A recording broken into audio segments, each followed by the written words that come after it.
Hello and welcome back to another episode of Backyard Catch. This is Nick once again, and we have our good friend Chuck Cape on the pod with us. Chuck, how's it going?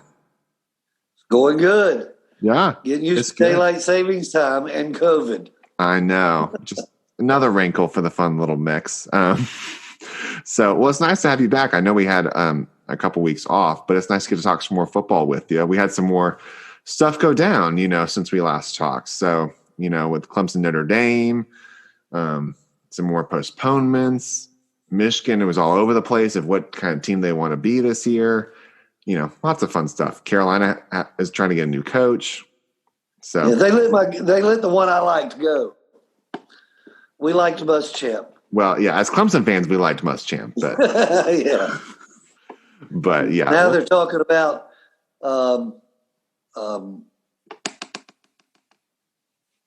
Shane Beamer as one of the front runners, which is absolutely this Ray Tanner can't seem to get it right. They need to get rid of him or make him go back to being a baseball coach.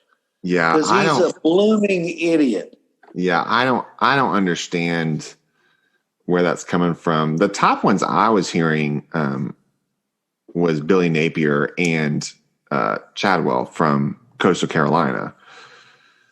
I heard that Napier's a front runner now, and that would be a good choice. Well, any of those guys. You got Hugh Freeze at Liberty, you have Napier in Louisiana, and then you have Chadwell at Coastal Carolina. All three of them have been ranked or are ranked. They've been head coaches. They've, leave it to the guys down south of us to make a bonehead decision again. Well, we'll see. Yeah, I was going to say, I hope they get this right, because just for their fan base, I know they're kind of looking to turn the tide back a little bit, or just trying to get some positive momentum. So hopefully it's the right one. But yeah, we'll see. It's whoever that Ray Tanner picks, I feel like he's going to ride or die with this coach. Like if he does well, they'll keep him around. But if he starts dropping, I don't know if he'll last much longer. Yeah, no, he shouldn't. Yeah. I guess since I got you on too, what do you have now that it's been a couple weeks? Do you have any lasting thoughts from like the Notre Dame Clemson game, or as Clemson's starting to approach the last half of the season after that whole night? I do, and the Notre Dame fans probably aren't going to like it. I think Ian Book played the game of his life, but I think our running game was limited because they wouldn't let DJ run the ball because of his injured shoulder. They really didn't have much behind him. Had he been able to run the ball, I think it would have been a different outcome, even with all our injured players, because we just couldn't get a running game going because there was no other choice but whatever halfback was sitting behind him. They wouldn't let him do the zone read or anything. So right. I think that affected our running game a lot, which in turn affected everything. And remember, at the end, Notre Dame had to score at the last drive to send it to overtime. Yep. So I look forward to meeting those guys in the ACC championship. I do too. I think it'd be a great game.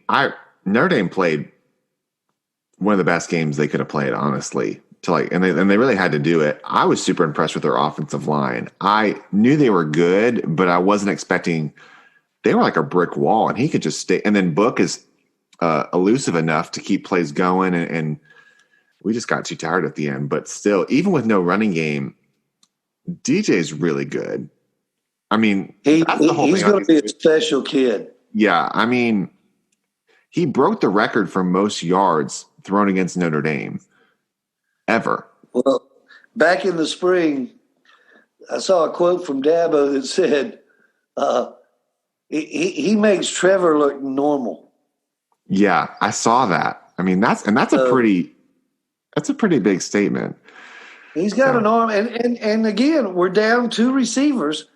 Had we had receivers that stretch the field, he's got the arm to hit them. So, not to take anything away from Notre Dame, they had a perfect game plan. They do have a good offensive line, but I just think when we're up the full force, I think we would have had a different outcome.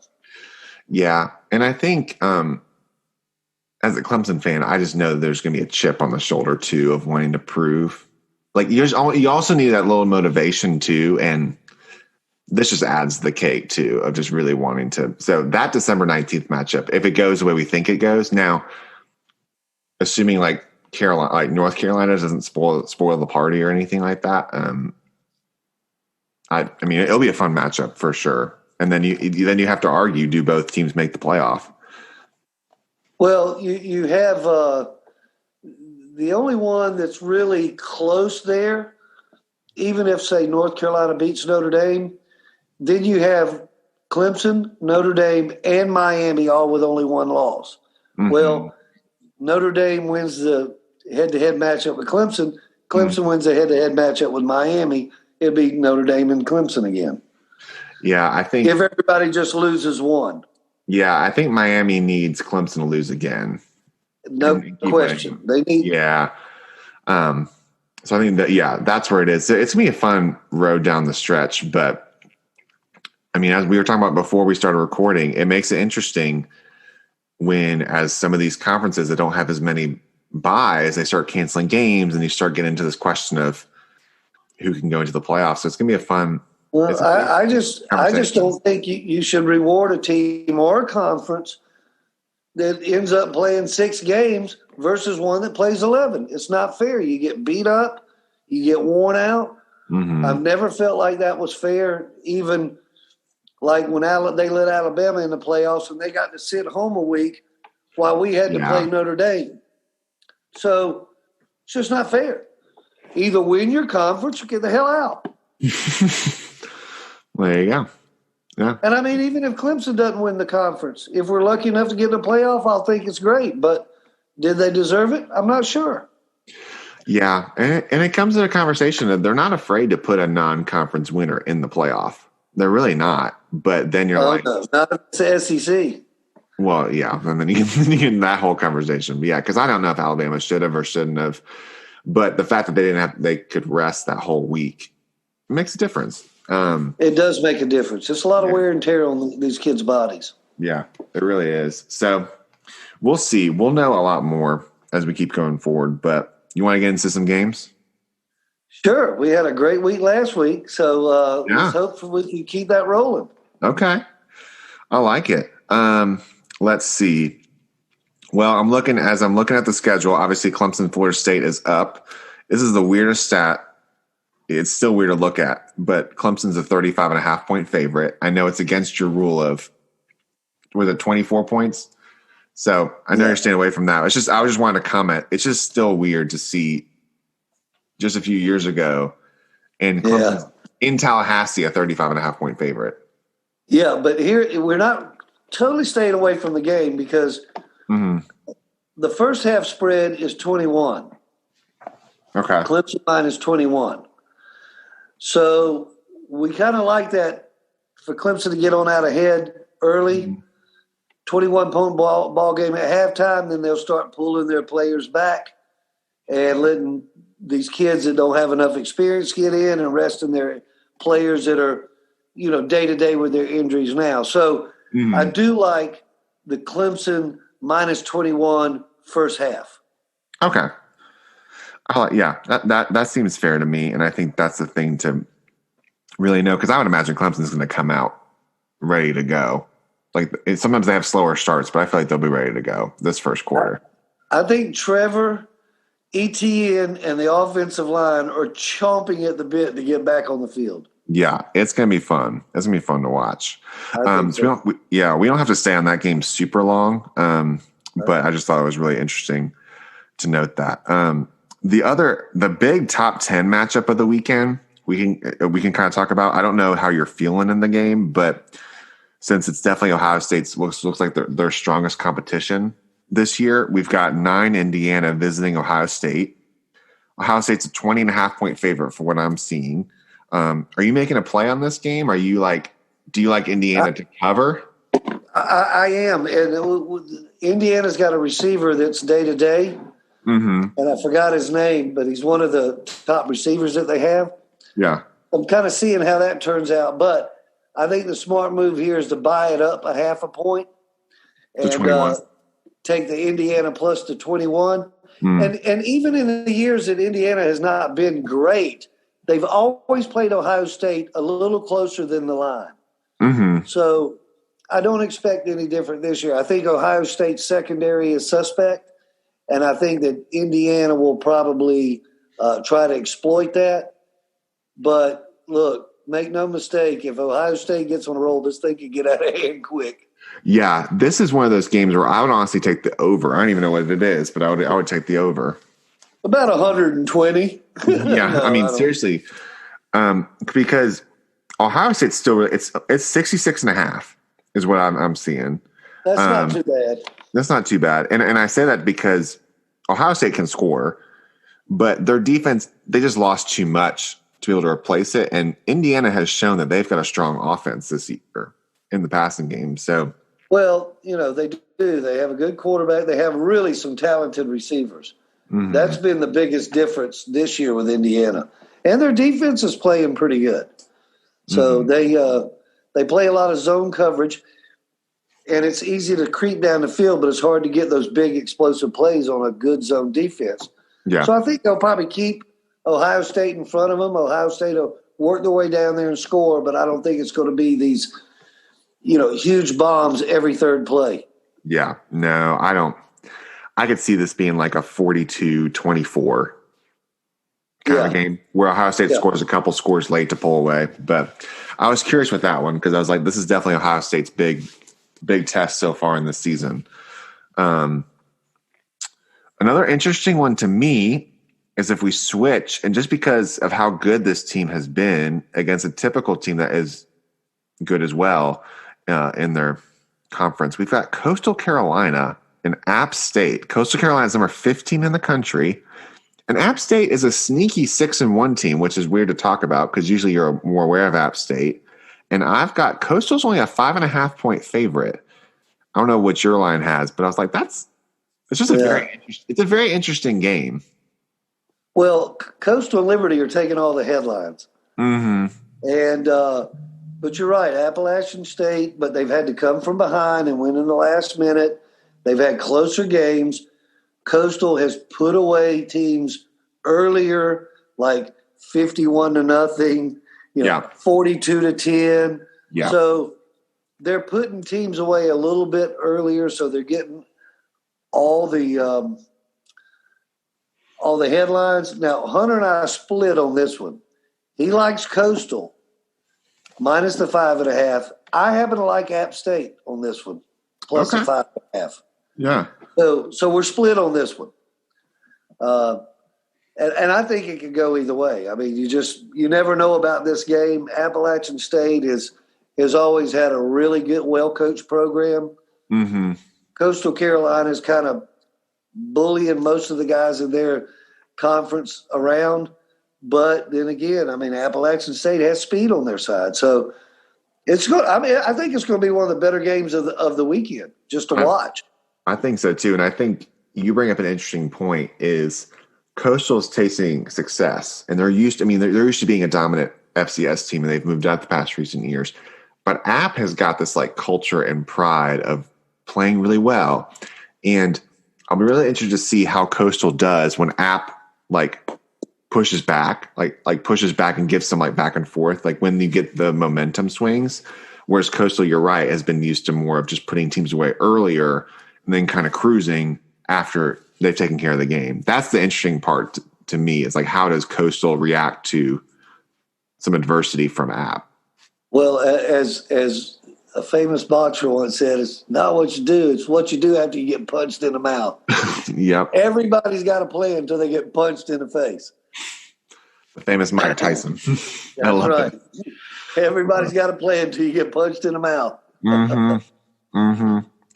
So I think you're right. I think it's going to be a game that maybe go back and forth. We'll see how Coastal works under adversity. Yeah, I'm really interested in that. Let's see.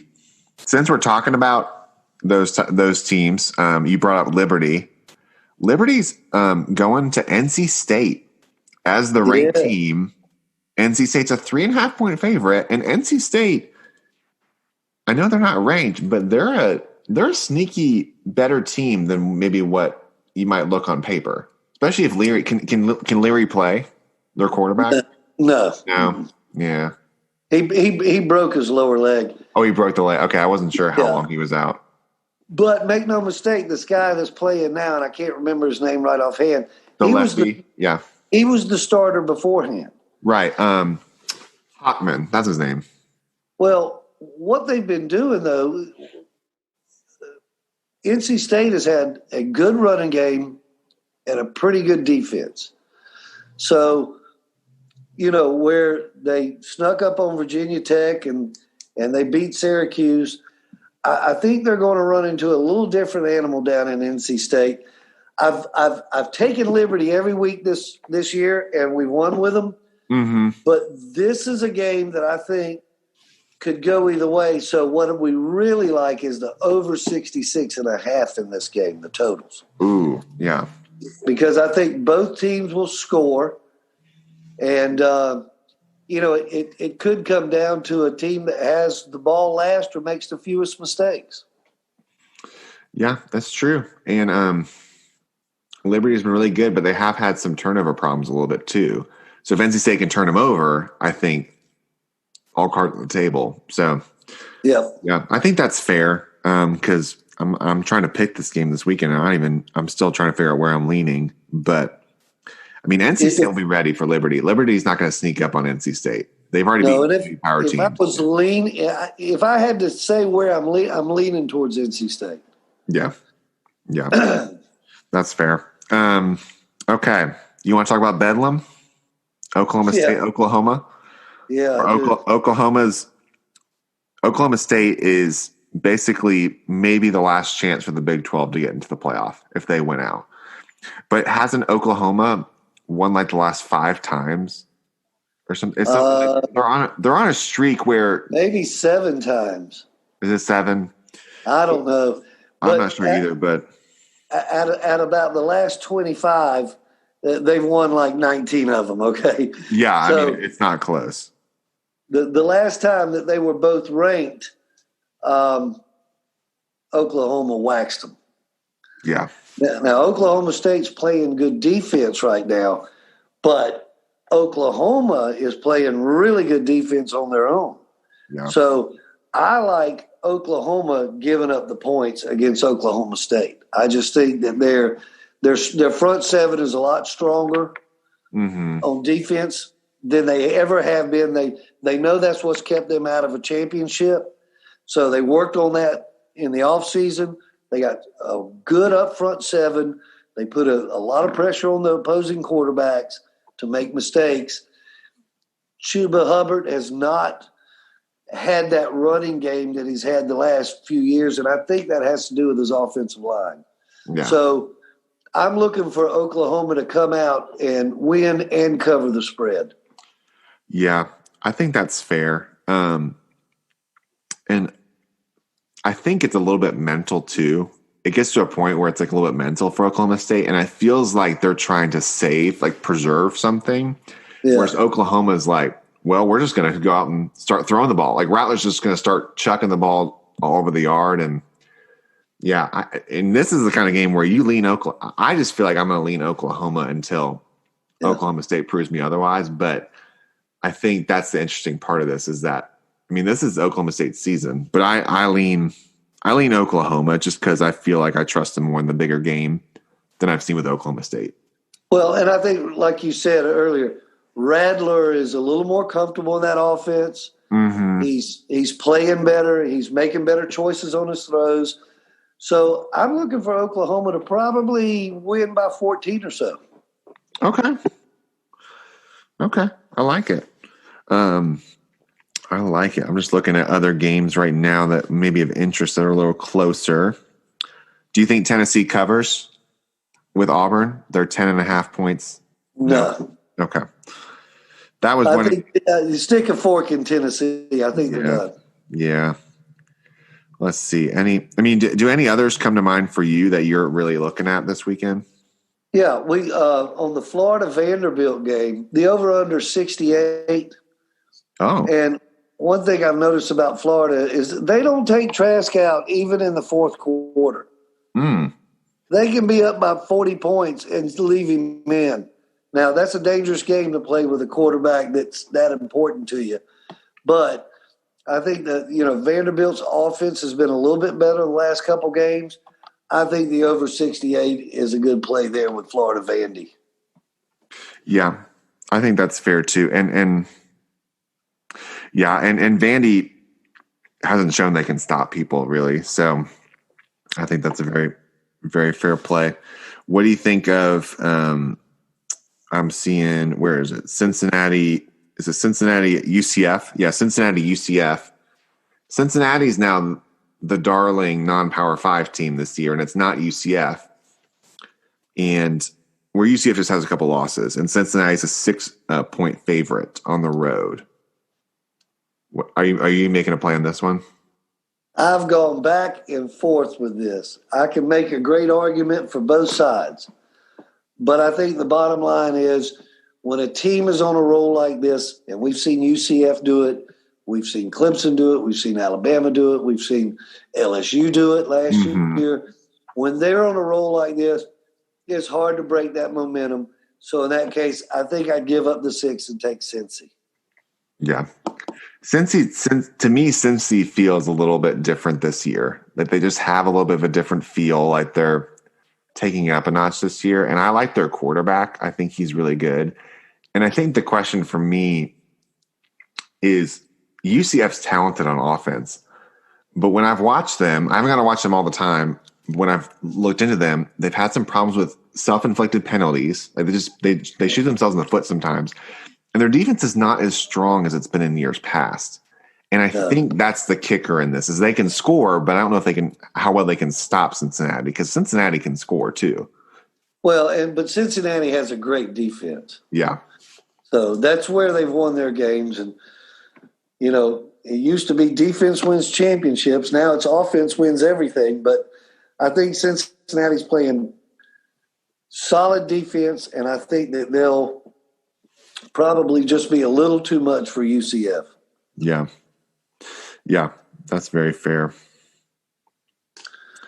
Let's see. What else is on your slate? Do you have any more? Yeah, Hunter's got some games up here. He loves San Diego State -1.5 against Nevada. Oh, San Diego State has just been running all over their team, other teams. Mm-hmm. We looked at the Boise State -14 against Hawaii. We like Boise State because nobody can go fly and play in Hawaii, so it's more or less a home game for Boise State. I think when we saw this at the first of the year when Hawaii went to Wyoming, the weather was going to be in the high 20s, low 30s. It affected Hawaii's play. They've been practicing in 80-degree weather, and I think that Boise State, it's going to be the same thing and the same results, and I think you'll see Boise State win by more than 2 touchdowns. Yeah, that's fair. That totally makes sense. I didn't even realize Hawaii wasn't playing at home, but that totally makes sense why they wouldn't be, just for trying to reduce the travel. And the other one we love is the total in the Kentucky-Alabama game. We feel like it's a little low at 58. I think Alabama's good for 42 to 49, and I think Kentucky's good for 20. So we like the over 58 in that game. Okay. I like it. And the only other game two games that we like is Wisconsin -7.5 against Northwestern. I just think Wisconsin's just hitting on all cylinders. They're just not a weak part of their game. They got a quarterback that can throw it. They went out in the last 2 years and said they were going to get competitive on the edges. They have good possession receivers. They run a really tight defense, strong front seven. Yeah. And I think that Northwestern has had a great year, but I just think they're going to run into a buzzsaw with Wisconsin. Yeah. For me with Wisconsin, it's I trust them. I just don't know how many games they can get in when it comes to like the Big Ten. But Wisconsin's good. I mean, they were dominant against Michigan, and Michigan's got stuff they need to work on. Like, don't get me wrong, but they shut them down. And this quarterback can play. I think that's the thing that's been a big separator. They've always had the running game. The defense is usually around there, but you're right. They are getting more speed. But this quarterback, he can play. And there's no doubt. I don't think Wisconsin's going to get enough games in to play for the Big Ten championship. Yeah. It may be Northwestern in the Big Ten championship, but on Saturday, I think it's going to be all Wisconsin. Yeah, that's very fair. I'm leaning that way too. But it's really cool. I love when schools like a school that is not always as up there as Northwestern. Like I think it's good for the conference and it's good for the sport. But it's crazy when you think about the Big Ten that the teams right now, you got Indiana and Northwestern. Who are not always there, and they're arguably some of the best teams in the conference when you take away Ohio State. And Rutgers has even been more competitive recently. So that's true. And Northwestern, they got a graduate transfer quarterback from Indiana. Right. Ramsey. He's really running that offense well.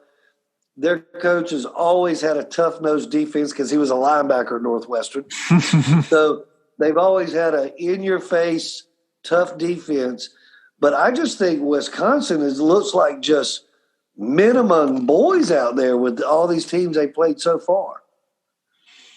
Yeah, their defense is translating, and I think that's a big separator this year is how well the defenses are translating with less practice time and only so much you can do. And they're a scary team. I think if they can get enough games, I think them and if they can play Ohio State in the Big Ten championship, that's gonna be really fun to watch. That's going to be a really interesting game. Yeah. You're right. And I hope they do. I hope it happens. I really do. I hope they get enough games in. Yeah. Yeah. But that's really about all we had. Yeah. No really more ACC games other than Louisville's playing, and we don't like anything with that game because we don't know who's their wide receiver, Atwell. Yeah. He's just coming back from injury. Their number one running back's out, so that game can go either way. I'm not going to play. It's too iffy. And actually, the Virginia Tech Pittsburgh's a little iffy to me. I mean, that one's a very tough game because it's they're both 500. Virginia Tech's a 3.5-point favorite, but they're right with each other. You're not sure which Virginia Tech team's going to show up. For Pittsburgh, you're is Kenny Pickett going to play? They're in the middle of the week, you're we're not even sure how he's going to look. And then he comes on Saturday and starts balling out, but you never know until it's game time. Well, and Pitt's big rush end, the guy that is probably All-American material, has opted out now. Yeah. He's decided to hang up his cleats for the year. And I think probably with Virginia Tech's rushing game, they may be able to take advantage of that.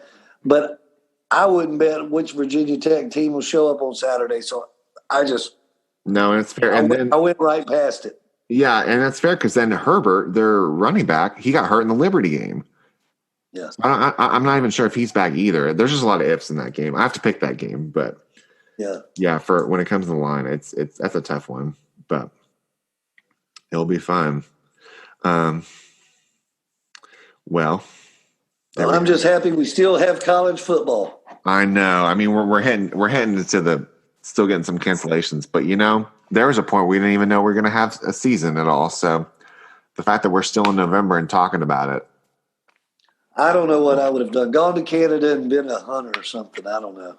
That would have been pretty fun. Yeah, beaver trapper or something. I don't know. There's still time. Yeah. Well, that's good. Well, Chuck, thanks for joining as always. This is really fun. I'm excited to see this week of games and get closer. Then we had doesn't the playoff rankings come out? Is it next week? The first week? Yeah, I believe it's next. Is it Monday or Tuesday? One of those days. This coming Monday or Tuesday. Okay, I thought it was pretty soon, and that will be really interesting to see how they kind of play with some of these teams. I'll be really interested to see and talk to you about that. I'm curious to see how they put Florida, Texas A&M, and Cincinnati in there. Those are the teams I'm curious to see where they fall in line. Those are the teams. Texas A&M has beat Florida head up, and but a lot of people think Florida is the fifth team. So those three teams, I'm curious to see how. I mean, I think we know how all top four are going to go. But what's interesting is what order they're going to put 5, 6, and 7.